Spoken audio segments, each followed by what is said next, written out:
देखिए 2,87,000 से पिछला चुनाव भारतीय जनता पार्टी यहाँ पर जीती थी। लेकिन इस बार का जो माहौल है वो बता रहा है कि इस बार बड़ी जीत होने वाली है। यहाँ यहाँ देखा गया है कि जैसे जो आपने कहा था कि जो मुद्दा है वो ब्रिजभूषण सिंह है। यहाँ पर देखा जा रहा है कि सारे जाति धर्म से उठ के सारे लोग आपको वोट करेंगे। देखिए, हमारे देश का ये स्वभाव है या मानव का ये स्वभाव है कि जब किसी के साथ जब ज़्यादा अत्याचार होता है, दुर्व्यवहार होता है, तो पब्लिक सपोर्ट में खड़ी हो जाती है। हमारे देश का ये नेचर है। एक तो देश के सवाल पर एक साथ खड़ी हो जाती है, दूसरा किसी के साथ जब अन्याय होता है, अत्याचार होता है, तो जनता साथ खड़ी हो जाती है। लगभग 1.25 साल से 1 साल 5 महीने हो गए जिस प्रकार से हमको गाली देने का काम यहाँ से दूर बैठ करके कुछ लोग कर रहे हैं, उसको लेकर के भी हमारे क्षेत्र में बहुत आक्रोश है। और इसी नाते इस बार सारे जात के, मजहब के सब बंधन टूट चुके हैं। सब के अंदर बस एक ही बात है कि भारी मतों से ब्रिजभूषण सिंह के बेटे करण भूषण सिंह को जिताओ। यही एक इशू यहाँ पर चल रहा है। आप षड्यंत्र की बात कर रहे थे कि जब जब आपके साथ षड्यंत्र हुआ है आपने बड़ा मुकाम हासिल किया है, और इस बार फिर आप कह रहे हैं कि आपके साथ षड्यंत्र हुआ है रेसलिंग को लेकर के। देखिए, सन 1996 में एक बार हमारे साथ षड्यंत्र हुआ था और कांग्रेस पार्टी के ही द्वारा हुआ था।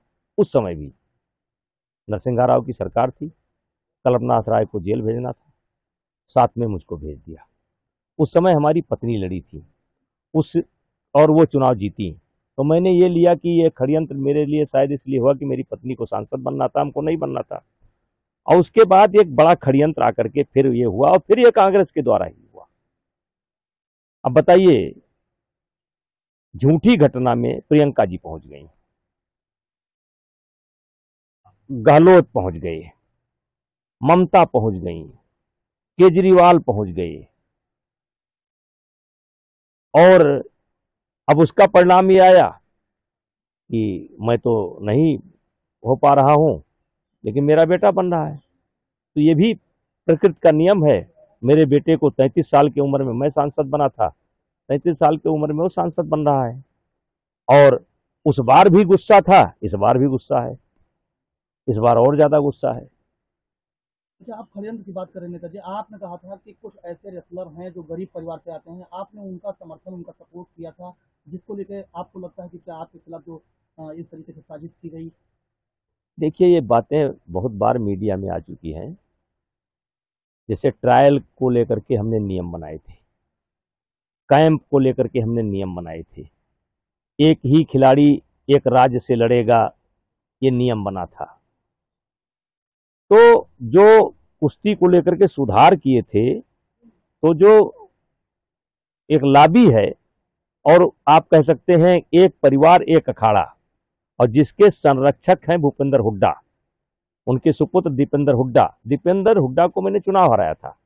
उन्हीं को चुनाव हरा करके मैंने कुश्ती संघ का अध्यक्ष का पद प्राप्त किया था। तो वो लॉबी मेरे विरोध में आ गई और मिल करके कुछ उद्योगपति भी शामिल हुए इसमें, जो खेल में रुचि रखते हैं, शामिल हुए और मिल करके एक षड्यंत्र किया। आप सभी जानते हैं षड्यंत्र की शुरुआत हुई थी तो पद से हटाने को लेकर के हुई थी, बाद में वो यौन उत्पीड़न में तब्दील हो गया। मीडिया ने पूछा तो 4 महीना तक कोई नाम नहीं बताए। 4 महीना के बाद एक लिस्ट लेकर के आ गई, सुप्रीम कोर्ट के आदेश पर FIR हुई, चार्जशीट लगी, चार्ज लग चुका है। अब आगे देखेंगे क्या करना है। आपका जो तीसरा अटेम्प्ट पूरा हो रहा था, तो इसके बाद फिर आपके खिलाफ साजिश होने की वजह क्या थी। वजह ये वजह ये थी कि सबको मालूम था कि कुश्ती संघ में जो पूरे देश के लोग हैं वो हमसे जुड़े हैं, और सबकी इच्छा थी कि करण भूषण सिंह को, सबकी इच्छा थी कि करण भूषण सिंह को ही अध्यक्ष बनाया जाए, जिससे नेताजी कुश्ती से जुड़े रहें। तो करण भूषण सिंह को रोकना था और वो चाहते थे कि वो पद उनको मिल जाए। अब उनके साथ में देश का कोई है ही नहीं है, मतलब वो हरियाणा के रहने वाले हैं और हरियाणा पूरा, अभी देखिए हरियाणा के लोग हमारे साथ हैं। जो आपने खेला की बात की थी, कुछ अभी खेला बाकी है? ये तो शब्द है, निकल जाते हैं। राजनीति से आपने अभी संन्यास नहीं लिया? नहीं, ये शब्द है, अब संन्यास हो ही चुका है।